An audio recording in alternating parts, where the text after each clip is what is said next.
Bon samedi midi, mesdames et messieurs. Ça fait 2 jours que le vol de données chez Desjardins a été rendu public.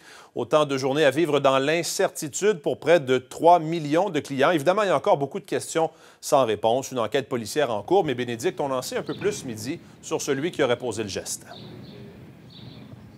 C'est un conseiller en marketing de Desjardins, Mathieu, qui serait le principal suspect dans cette affaire-là. Un homme qui réside à Québec.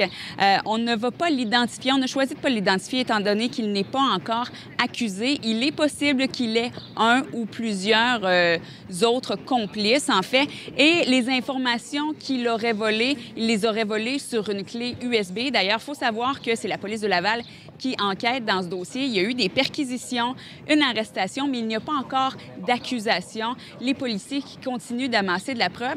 Et ce qu'il faut savoir, c'est que justement, ce n'est pas exclu par les policiers qu'il y ait d'autres perquisitions, d'autres arrestations. Ce serait une première transaction en décembre qui aurait mis la puce à l'oreille aux policiers. On sait l'employé qui a ensuite été congédié. À Québec, il existe un autre employé avec le même nom, qui travaille aussi pour Desjardins, n'a pas la même fonction, mais qui ne serait pas impliqué du tout. Alors, c'est ce qu'on sait pour l'instant. Maintenant, il y a encore beaucoup de questions qui demeurent. On vous rappelle que Desjardins va offrir un forfait de surveillance, de crédit et d'assurance chez Equifax pendant 5 ans aux personnes qui ont été touchées. Plus de 2,9 millions de membres. Ceux qui l'ont été vont recevoir un courriel. Mais la question qui se pose, les noms qui ont été volés, les dates de naissance, les numéros d'assurance sociale, à qui est-ce que ça a été transmis? Est-ce qu'il n'y aurait pas moyen pour Desjardins et les policiers de négocier avec le principal suspect pour limiter les dommages? C'est du moins ce que croit un expert en gouvernance et en finance.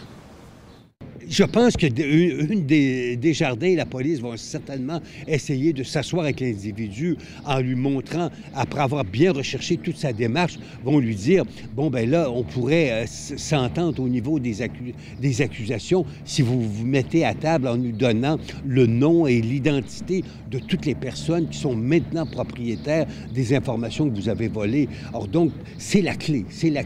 À qui ont été transmises toutes ces informations-là. Et si l'individu collabore avec la police, bien évidemment, les charges, les accusations criminelles et civiles pourraient être beaucoup plus faibles et modérées.